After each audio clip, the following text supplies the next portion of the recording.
The pilot episode of the series takes viewers back to 1973 on Skull Island, home of the giant ape Kong and other unique monstrosities that are part of the island's unique megafauna. Fans will surely remember that, at that point in time, Monarch researcher Bill Randa took his expedition team to explore the uncharted territories of the island, whose bombings triggered a vicious response from Kong as he decimated a significant portion of the army assisting Randa in the mission.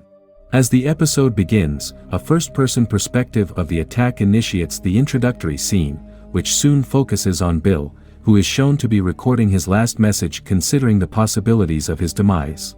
Soon after, he gets chased by a Scylla spider titan up to the edge of a cliff, and with no way to move forward, he throws his classified Monarch inventory into the sea.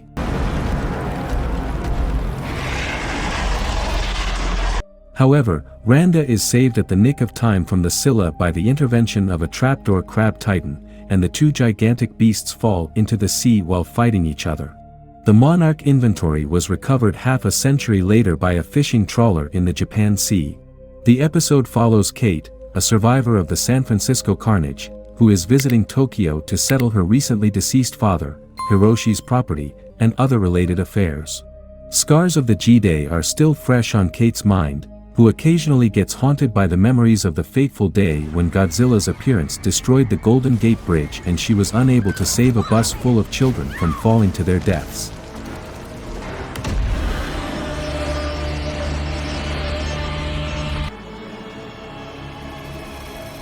The rest of the world has moved on in their own ways, while some try to cope with the horrible reality. For some conspiracy theorists and people in denial, the ordeal was an elaborate setup.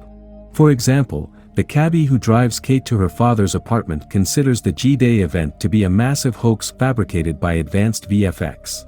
After informing her concerned mother back in San Francisco about her arrival, Kate proceeds to check out Hiroshi's apartment when she gets the shock of her lifetime, that Hiroshi had cheated on her mother and raised another family with wife Emiko and their son, Kentaro. The initial shock turns into a feeling of disgust pretty soon, as Kate recalls her father having a secret life professionally as well, which he didn't want to share with Kate and her mother. However, just as Kate is about to take leave, an evacuation alert rattles up the people of the city, prompted either by Godzilla's appearance or the usual drill, and she has to take shelter in the subway along with Kentaro and Emiko. Emiko asks whether Hiroshi was with his other family in San Francisco during his demise, which triggers a PTSD-induced anxiety attack in Kate. She reveals the truth. Hiroshi met with Kate in the aftermath of the G-Day event in San Francisco, but after ensuring her and her mother's safe evacuation, he took his leave, never to return again as the bush plane he was boarding went missing a week later. The alert turns out to be a drill, and Kate finally proceeds to leave when Kentaro offers to show a side of their father she probably didn't know. Kate already knew that Hiroshi's job as a software designer was a ruse to cover up a much more secretive vocation, but as Kentaro takes her to visit their father's office, it is revealed that he might be involved in the tragedy of G-Day in more ways than she had imagined.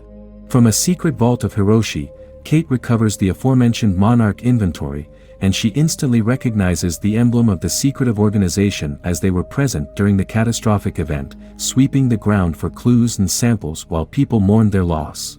They find vintage hard drives inside the inventory, and Kate pleads with Kentaro to find a way to access the stored information, which might help them know more about Hiroshi. The scene moves to the past, during 1959 in Kazakhstan, where Monarch colleagues, young cryptozoologist Bill Randa, scientist Dr. Keiko Muro, and their common friend, Lieutenant Lee Shaw, are following the increasing readings of their Geiger counter to track down a Titan. As they follow the readings inside an abandoned Russian nuclear plant, they are surprised to learn that the area is not radioactive at all, as they initially assumed. In fact, it was a ruse to keep curious minds from finding out what really inhabits the plant. As the team ventures inside, they find the plant to be on the verge of collapse, as something subterranean has hollowed out the underground structure completely. The team finds a nursery of MUTO eggs inside the depths of the plant, which excites Bill and Keiko, who rush to get biosamples from them. It should be mentioned that the term doesn't refer to the MUTO the viewers were introduced in Godzilla, 2014. Previously, Monarch referred to every Titan as a massive unidentified terrestrial organism, MUTO, as they hadn't started naming them just yet. Shaw offers to descend to the MUTO nursery along with Keiko to ensure her safety, and as soon as the duo starts collecting samples, the collapsing situation aggravates. To make matters worse, the eggs hatch, resulting in the release of giant insectoids who start chasing the team.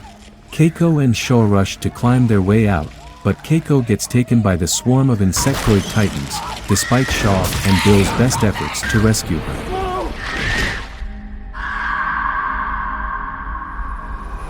In 2015, Kentaro takes Kate to his ex-girlfriend, May, a game developer and freelance coder who is able to decrypt the classified Monarch files from the hard drive. However, her initial attempt to use an online tool to do so sends an alert to Monarch HQ, and two agents, Tim and Duval, are sent to seize Bill Randa's case files and to apprehend the people responsible for discovering them. Kate and Kentaro find out that their grandmother, Keiko, who passed away when Hiroshi was young, was involved in the Monarch situation as well, as from Bill Randa's drive they find a photograph of her standing atop what seems to be a footprint of Godzilla. Later, as Kate is about to leave Japan, Tim and Duval try to abduct her but fail to do so.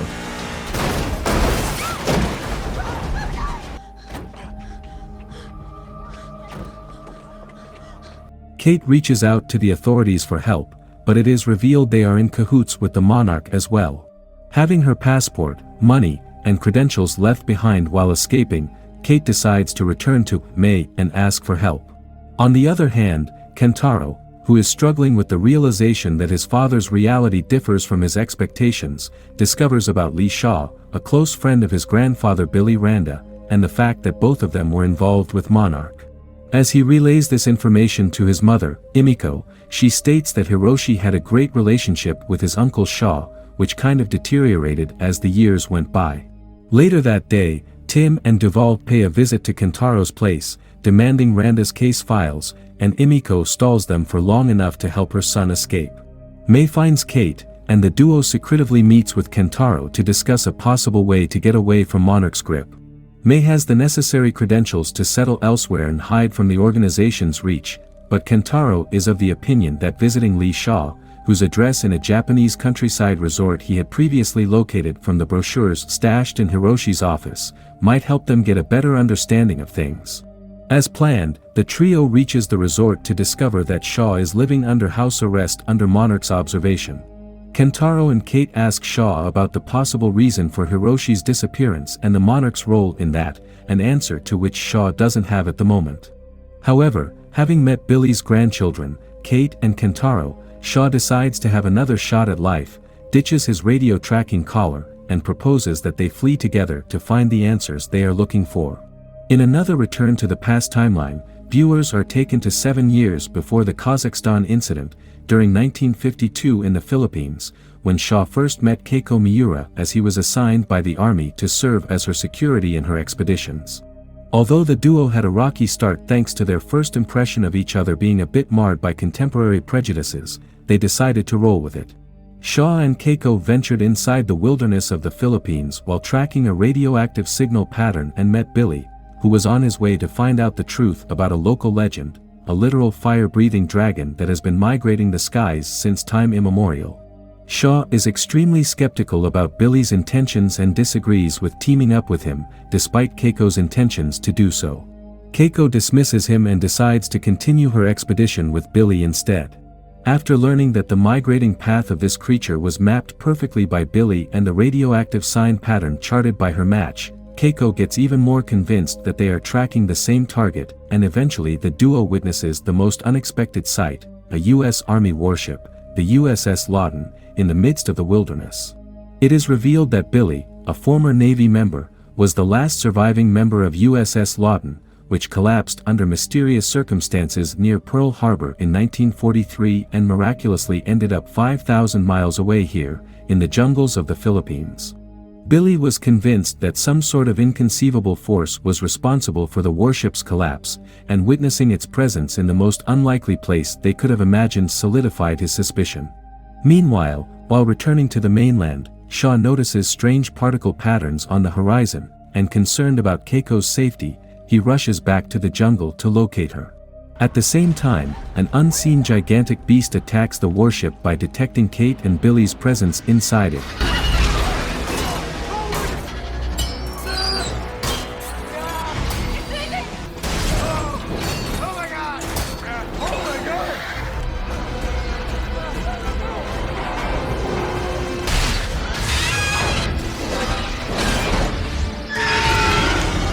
And Shaw reaches just in time to rescue the duo and take them outside.